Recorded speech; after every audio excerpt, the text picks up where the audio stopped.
Hello साथियों, मैं परविंद्र कुमार आप सभी का अपने चैनल में हार्दिक स्वागत करता हूं।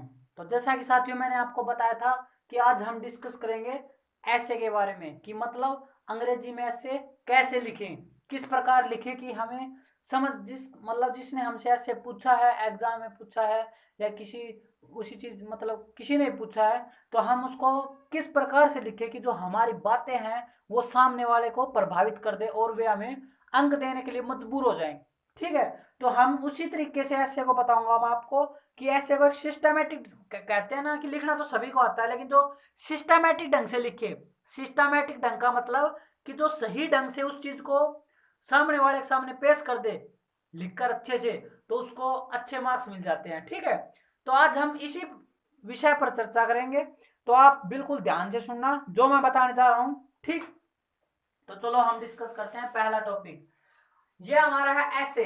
बात आती है कि ऐसे फोर टाइप के होते हैं। फोर टाइप का मतलब पहला टाइप होता है डिस्क्रिप्टिव। ठीक है, डिस्क्रिप्टिव का मतलब होता है वर्णनात्मक। वर्णनात्मक का मतलब वर्णन करना।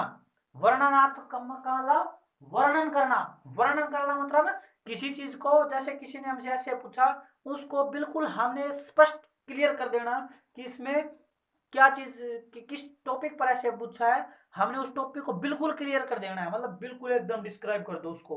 वो कहलाता है हमारा डिस्क्रिप्टिव। ठीक है, क्लियर होगा डिस्क्रिप्टिव। एक बार मैं फिर बता देता हूं। डिस्क्रिप्टिव इसके नाम से ही क्लियर है, बिल्कुल एकदम टोटली डिस्क्राइब कर देना उस चीज को जिस चीज के बारे में ऐसे पूछा है। नेक्स्ट आता है हमारा रिफ्लेक्टिव। क्या आता है? रिफ्लेक्टिव। रिफ्लेक्टिव का मतलब जैसे मैंने लिख भी रखा है, डिस्क्रिप्टिव का मतलब देखो ये कंप्लीट डिस्क्राइब करना। ठीक है, नेक्स्ट आता है हमारा रिफ्लेक्टिव।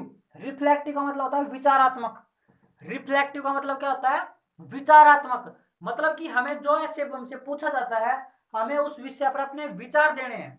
हमें उस पर अपना मतलब विचार बताना है उस विषय के ऊपर कि हमारी क्या राय है हमारी नजर में। ठीक है, जैसे मान लो कि कोई टॉपिक समस्या के ऊपर आ जाए। किस पर? प्रॉब्लम।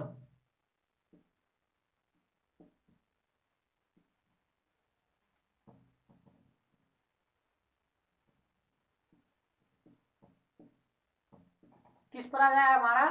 प्रॉब्लम पर कोई टॉपिक आ जाए कि ऐसे लिखो, मतलब कोई समस्या पर टॉपिक आ जाए किसी भी चीज की समस्या के ऊपर, तो हम उसको कैसे लिखें? तो हमें उसमें यह बताना पड़ेगा कि हम इस समस्या की ये समस्या आई कैसे, और अब समस्या की क्या कंडीशन है, और हम इस समस्या से कैसे बाहर निकल सकते हैं।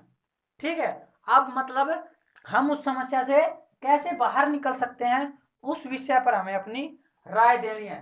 वो कहलाता है विचार। क्या कहलाता है? विचार देना। ठीक है, ये इसको थोड़ा आपके हो जाएगा ना।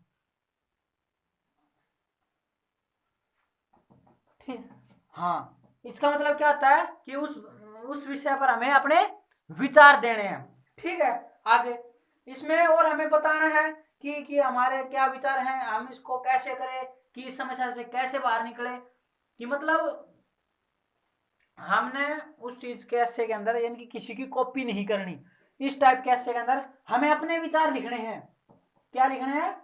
अपने विचार लिखने हैं हमें। हाँ, अपने विचार। और ऐसे को मैं यही कहूंगा, हमेशा अपने ही विचारों में लिखो, तो न कि किसी बुक से रटा रटा है, बिल्कुल अपने विचारों में लिखोगे तो उससे जो कॉपी चेक करने वाला वो बहुत प्रभावित होता है। और आसान से आसान वर्डों में ऐसे लिखना है, कठिन शब्दों का यूज नहीं करना।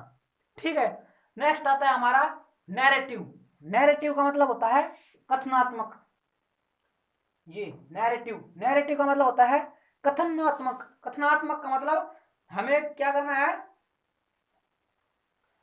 कि जैसे पहले इसमें बता दूं एक बात आपको, रिफ्लेक्टिव में जैसे आपसे कोई जैसे पूछ ले कि यार हमें स्टडी के ऊपर नोट्स बनाने हैं, कि हम कैसे क्या करें, कि हम जैसे कोई आपने देखा होगा कोई टॉपर होता है तो सब उसको कॉपी करने लग जाते हैं कि भाई इसने ठीक पढ़ा होगा तभी ऐसे टॉपर होगा। फिर आप उससे पूछते हो कि आपने नोट्स वगैरह कैसे बनाए, ये चीज कैसे की, कौन सी बुक फॉलो की, पूछते हो ना ये सब। इसलिए उस चीज में मतलब वो अपने विचार देता है तो हमें ये चीज बतानी है उसको। ठीक है, इनकी वो एक समस्या होगी ना एक प्रकार से। ऐसे आगे आता है नैरेटिव। नैरेटिव का मतलब होता है कथनात्मक।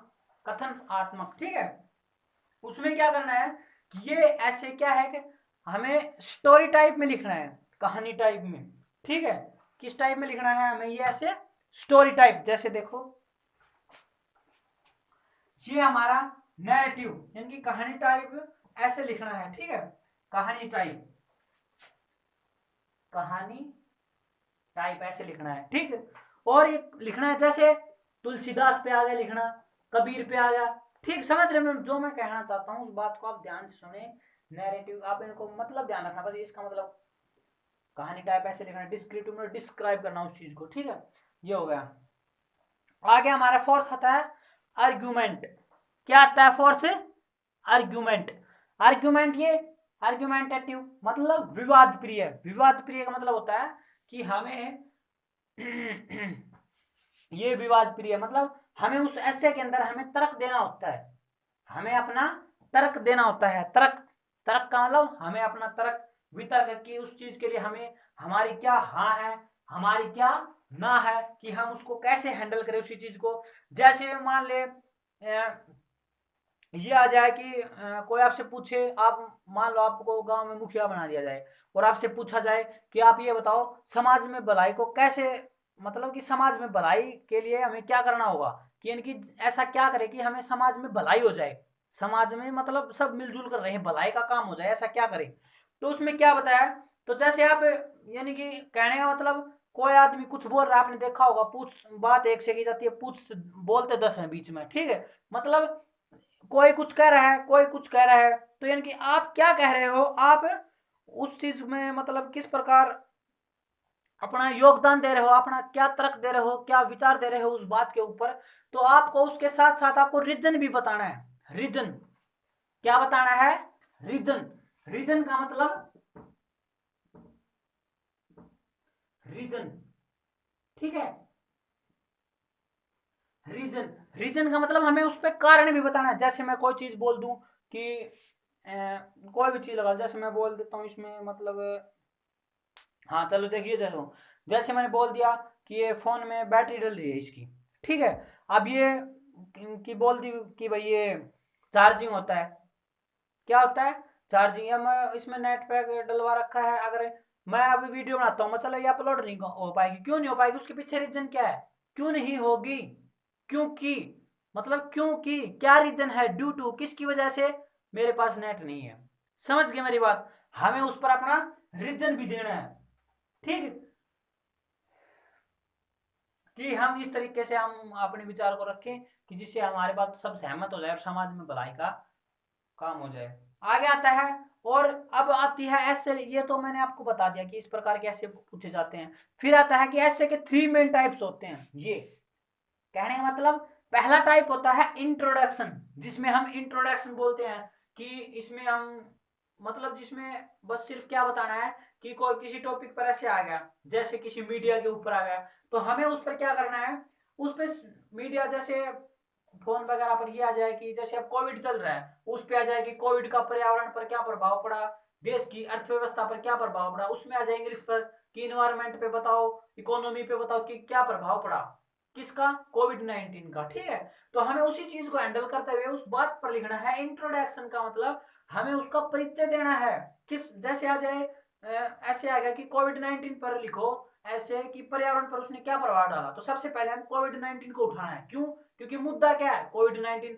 हमें उसको उठाना है और उससे एक दो लाइन में उसकी डेफिनेशन वगैरह ये हमें उससे थोड़ा जानकारी दे देनी है कि ये विषय है, इस पर ये चीजें हैं। और फिर उसके आगे आता है बॉडी। बॉडी का मतलब होता है मेन बॉडी, यानी कि रुको एक मिनट, इसको मैं रफ कर देता हूं, आप एक बार नोट करो, ठीक है। स्क्रीनशॉट खींच लेना और फिर देखो। चलो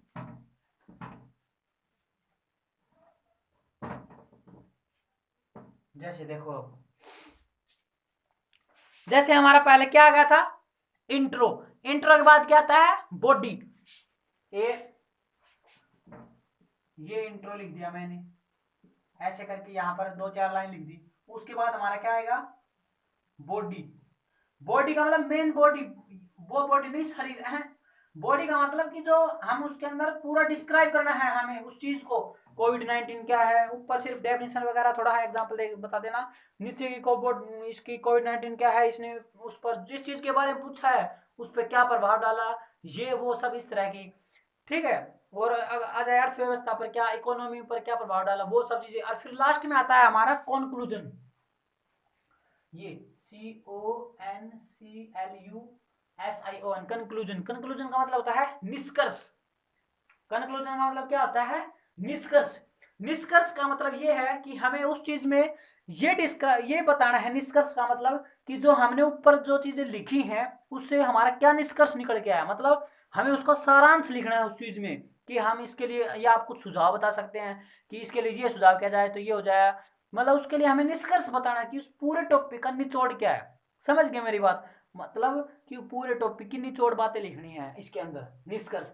फिर एक नया टॉपिक जोड़ दिया इसमें, क्या कि नुकसान एवं फायदे, मतलब हार्मफुल एंड बेनिफिट, कि टॉपिक के ऊपर जो आता है उसके हार्मफुल और बेनिफिट, यानी कि उसकी लाभ लिखो और उसकी हानि लिखो, उसके फायदे लिखो और उसके नुकसान लिखो, ये सब चीजें।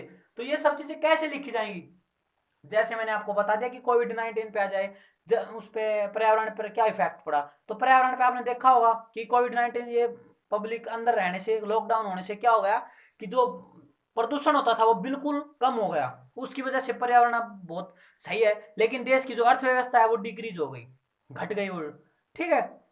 इस प्रकार से लिखना है। तो जैसा मैंने आप सभी को बता दिया, ऐसे ऐसे करना है। और आप कहोगे कमेंट में बताना एक बार कैसा लगा, कैसी लगी आपको ये क्लास। और फिर हम कल हमारा फ्यूचर टेंस बचा है बस, उसको हम कंप्लीट करेंगे। कंप्लीट करने के पश्चात मैं 10th क्लास का मैथ स्टार्ट कर रहा हूँ, ट्रिग्नोमेट्री चैप्टर स्टार्ट करेंगे हम सबसे पहले, ठीक है। उसको करेंगे बिल्कुल डिटेल वाइज में। तो आप क्लास को ज्यादा से ज्यादा लाइक शेयर सब्सक्राइब करें और अपने भाई बहन है, छोटे भाई बहन सबको बताएं, ठीक है। थैंक यू दोस्तों। और ऐसे जो मैंने लिखवाया है इसको रिवाइज जरूर करें।